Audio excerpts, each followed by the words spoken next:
میرپور شہر کی مختلف دکانیں، جو گوشت کی دکانیں، مرغ کی دکانیں ہیں، وہاں پر جو گوشت ہے وہ سٹاک کیا جاتا ہے، اور ایک دکان سے جو میونسپل کارپوریشن کے لوگ ہیں، ویٹرنری ڈاکٹر موجود ہیں، ان کی پوری ٹیم تھی۔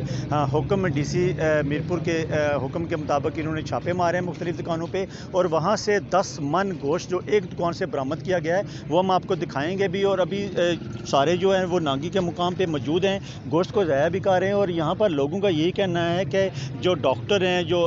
بلدیہ میونسپل کارپوریشن کی ٹیمیں، یہ بہت اچھا کام کر رہی ہیں۔ یہ جو مضر صحت گوشت ہے وہ لوگوں کو کھلایا جاتا ہے، اور لوگ اس سے بیمار بھی ہوتے ہیں اور کافی بیماریاں پھیلتی ہیں۔ جو سیٹ صاحب اور ہمارے جو ویٹنری لائف اسٹاک کے ڈاکٹر نعیم کالج صاحب ہیں،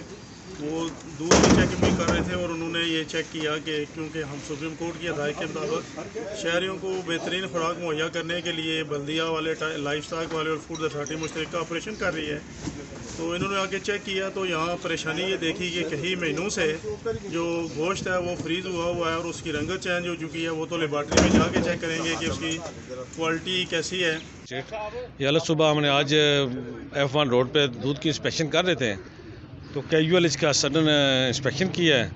وہاں پر اندر دیکھا کہ فریزر میں نے بڑا آؤٹ ڈیٹڈ، بہت ہی ڈیپ فریز کو عرصہ دراز 3-4 ماہ سے جو ہے فریز کیا ہوا چکن رکھا ہوا تھا،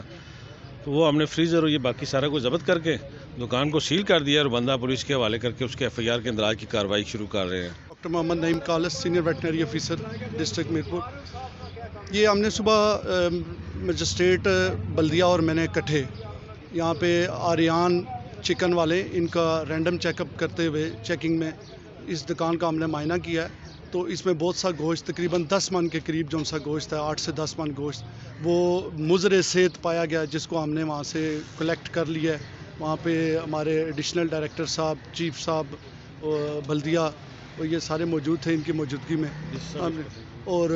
پھر اس کو ہم نے ادھر میونسپل کارپوریشن کے آفس میں لے کے آئے، اور یہاں پہ اس کا ڈی سی صاحب کے سامنے ملاحظہ کیا گیا۔ ہم نے یہ سارا گوشت دیکھا ہے، اور اس کے بعد اس کو ڈسکارڈ بھی کریں گے، اور آئندہ سے ان کو ہم نے تنبیہ بھی کی ہے اور سخت سے سخت کارروائی کا بھی بتایا ہے۔ دکان کے پیچھے ایک خفیہ کمرے میں انہوں نے یہ گوشت جو ہے فریز کر کے رکھا ہوا تھا، اور یہ گوشت انتہائی ناقابل استعمال ہے اور مضر صحت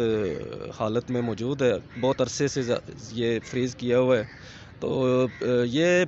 ڈسٹرکٹ مجسٹریٹ صاحب کی ہدایت کی روشنی میں دودھ میں ملاوٹ اور گوشت کی کوالٹی کو یقینی بنانے کے لیے کارروائیاں جو ہیں محکمہ لائف سٹاک، میونسپل کارپوریشن اور فوڈ اتھارٹی کے تعاون سے جاری ہیں، اور انتہائی تشویشناک امر ہے کہ اس طرح کا گوشت جو ہے یہ فریزر میں رکھ کے اور یہ میرج ہالز اور ہوٹلز میں سپلائی کیا جاتا ہے، اور عوام کی صحت سے کھیلا جا رہا ہے۔ اور ہم انشاءاللہ یہ جو اس طرح کے گھنونے فعل میں مرتکب لوگ ہیں ان کو سختی سے نمٹیں گے، ان سے آہنی ہاتھوں سے نمٹا جائے گا، اور اس طرح کے فعل کی کسی صورت میں اجازت نہیں دی جائے گی۔